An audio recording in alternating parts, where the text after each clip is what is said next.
Welcome to the Happiness Podcast. I'm Dr. Robert Puff. Do you ever wonder what will happen when you come to the end of your life and you're taking your last few breaths? What will you think about? How will you reflect on how you lived your life? For some people, I do think it will matter what they accomplished, what difference they made in this world. But for others, for many of us, I think it will be, how well did I live? Did I live a good life? Was I kind? Was I loving? Did I make connections with people?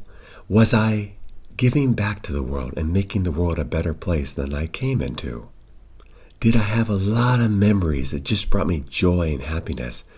And I look back on my life and said, that was a good life. Now, if we're listening to this podcast or YouTube video right now, we may say, nope, I've not accomplished that yet. That's something I need to work on. Or we may be more pessimistic in saying, that's not possible, at least for me. That's for other people. I can't have a life like that. Or if we're more spiritual or religious, we may say, well, I know I haven't accomplished much in my life in this life, but perhaps I'll get to come back in another life. Or if I go to heaven, I'll get to keep working on myself, and there I'll get to grow and become that person that I always wished I could be. But at the same time, I think if we're really honest, we know people that have lived a good life. And I'm not talking about the Bill Gates or the Elon Musk of life or famous people. I'm talking about people that are good people that have made a very great difference in the world, whether it's in a small way or in a big way. And they're just happy, joyful people that if they look back on their lives, I think we'd all say, wow, that was an amazing life. And again, I think if we're really honest and look at these people and really investigate their lives, we're going to find out that their lives weren't necessarily and often easier than our lives. They had a lot of challenges, they had a lot of difficulties, and their circumstances weren't any better than ours. And yet, they lived well. They are living or have lived a very good life. So now let's compare life to a school, a university, and our goal is to start kindergarten and finish by getting our PhD. But what's unique about this school is we have to get it right. That means we can't be moving from second to third grade until we really have learned everything at the second grade level. And then once we get to the 11th grade, we have to learn everything well and retain everything from the previous years before we go on to the 12th grade level. And our goal is to get our PhD, like I said. So in order to graduate, two things have to happen. We have to get our PhD, which means we have to accomplish all the other levels, and we have to do it well. We have to graduate with an A. So using that analogy, we may think of, say, someone like a child molester. They're like flunking out of kindergarten. And then at the other end of the spectrum, we have people like St. Francis of Assisi, who graduates with his PhD and did it with A's. And then the majority of people are more in the middle range. They're in elementary school, they're in high school, and they keep repeating the same grade or lessons over and over again. And sometimes they even go back a little bit. They learn some things, but they've forgotten them, and then they go back. I have a few friends that I grew up with that were good souls. I would say they're just good people. They're making pretty good choices in their lives. But life was hard for them, and they kind of threw in the towel, and they started drinking or turned to substances. And so in these cases, they're not getting good grades in life and not progressing much either. So let's pause for a moment and ask ourselves, what grade am I in? And what grade would I give myself? Am I in 7th grade getting a B? Or perhaps I'm in university getting an A? But let's just reflect on this for a moment. What grade would I put myself in, and how well am I doing in that grade? Okay.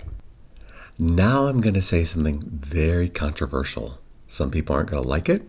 Some people may completely disagree with me. But if you don't mind, let's just listen to what I say and see if, perhaps, we could improve our lives through what I'm suggesting. It's a little complicated, so you may need to really stop what you're doing and concentrate at what I'm going to say next, because it's an argument that has a lot of parts to it. Well, the first part is this. I think we can all agree in life there are some people that truly are getting their PhD with an A, and there's lots of people in between. Lots. I think that's a logical argument that can't be debated by anyone. Some people are doing great in life. They're wonderful souls making a difference and people love them. And more importantly, they're just really loving their lives. They're happy, joyful people finding just great beauty in their lives. There may not be a lot of them, but I think we can easily argue that there are a few of them out of the 7 to 8 billion people on the planet. There are a few people throughout history and right now that have accomplished that goal. But most of us are in between. We're either in kindergarten or anywhere in between. Some of us are doing okay, some of us are struggling, and some of us are growing and getting better. So the next position or argument that people would take is this: well, if I'm not getting my PhD with A's, why? And we probably could hear 3 reasons. One is, it doesn't really matter. Life is just one life we live. We do our best at it, then we die. These are people that don't believe in anything in the afterlife. There's only one life to live and it's over. So some people are just lucky, they have good lives, and some people don't. But this is definitely the minority of people on the planet. I think the studies have recently shown that 90% of people believe in some form of spirituality. This first group, however, could still argue that yes, it is possible because some people are getting their PhDs with A's, and I could do that. I would just need to work at it. It may not matter for my eternal existence, but it would matter for this life. So you're right, Dr. Puff. I could work on that and improve my life. I think that would be their stance. And then for the 90% that do believe in spirituality, I think they fall into 2 camps. Let's just for simplistic sake call them Eastern and Western philosophies or approaches to spirituality. The one camp would say, when we die, this is it. We don't come back. We go to heaven or perhaps somewhere else, purgatory, but we go to another life on the other side, and there we grow. It's easier, it's better, and we grow there. So on this Western position, it's more of a sense of we die, and we do keep growing, but we do it in a very beautiful, safe environment, and we can work on our PhDs on that side. We don't have to come back, and the challenges that we had in this life aren't there anymore. It's more of a peaceful, blissful experience where we're growing, and it's heavenly. This I'm entitling, very broadly, the Western position. The Eastern position would say this: yes, we do come back, and we keep coming back over and over and over again until we get to graduate. And we graduate when we get our PhD with A's. And we will just keep coming back, whether it's on planet Earth or some other planet in the universe. We just keep coming back until we get it right. So here's where I'm going to get a little controversial, and you may not like what I'm going to say, but try to at least keep an open mind to it. Okay, all 3 positions, more the atheistic, the Western, and the Eastern position, would say getting our PhD with all A's is a very great accomplishment in life. And we should all work towards that. I think all 3 positions could say that. But I also think all 3 positions would probably say, good luck, because that's probably not going to happen. They would agree that people have accomplished it in this life at that level, but for most of us, that is something that we cannot accomplish. All right, deep breath, because here's the part that's going to be really controversial. I believe any of us, can get our PhD with A's in this life. And not only that, that is our purpose in life, to get our PhD with A's in this life.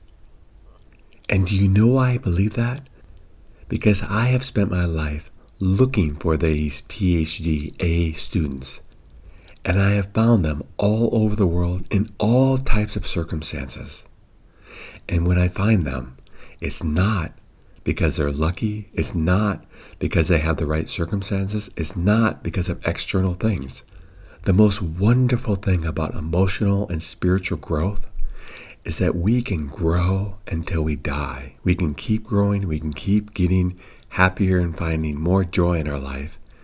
It does take a lot of work. It does take effort. But if we work at it and we put effort towards it, what we'll find is our lives progress. We do get better, regardless of the circumstances that we're in. And the only circumstances, the only people on the planet that can keep us from getting our PhD with A's is ourself. And this is where it can be controversial. I do not mean this as criticism. If right now you put yourself in third grade and getting D's, I don't mean for you to attack yourself. What I mean for this is to be hope. Hope that no matter where you're at, that we can all grow and keep growing until our last breath. And the circumstances don't really matter.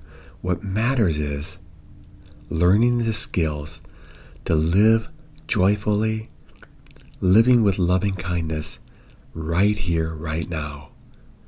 And if we do that, and if we do that well, and we make that our priority, then we'll find that we are going to progress, we are going to do well, and that we will accomplish our mission on life, which is to live joyfully throughout our lives, one breath at a time, one day at a time. And I think this is where our religion can get us in trouble, because our religion may teach us, no, we can't live well in this life. We have to wait to the next life, or a reincarnation, or keep moving forward because we can never do it in this life. That thought keeps us stuck. And wouldn't it be better to embrace the fact that I really think I could do this? I know it's going to be hard. I know I need to find the right teachers. I know I need to do a lot of different things that I may be doing right now, but I'm going to work towards this every day and give this my focus. And if we did that, imagine what we would accomplish. We may go from 6th grade to 12th grade. In this lifetime, we may actually make it all the way to our PhD with A's. It is challenging, it is hard, but it is possible. And I actually believe it is our purpose. Our purpose in life is to, at some point, whether we have to come back here or whether we have to go on the other side, at some point, we need to grow and do well in life, finding joy, finding peace in the simple things of life, having a heart like a child so that we see the beauty all around us. There are so many wonderful examples of this. We need to study people that are living well and say, okay, I am going to try to be more like them. We need to have teachers that help us learn the skills to live in the present moment, live mindfully, live without attachments. We need to hang out with people that are on the same journey that we're on to grow and to develop. And when we do these things, what we'll find is our lives will get better, because I believe that is our purpose here in life. In this life, not in the next, but in this life, to get it right. Getting life right by living joyfully, one breath at a time, one day at a time, so that when we do take our last breath, we can say, that was a good life. Thank you. Thank you for joining me on the Happiness Podcast. If you'd like to learn more about the podcast, please go to happinesspodcast.org. And until next time, accept what is, love what is.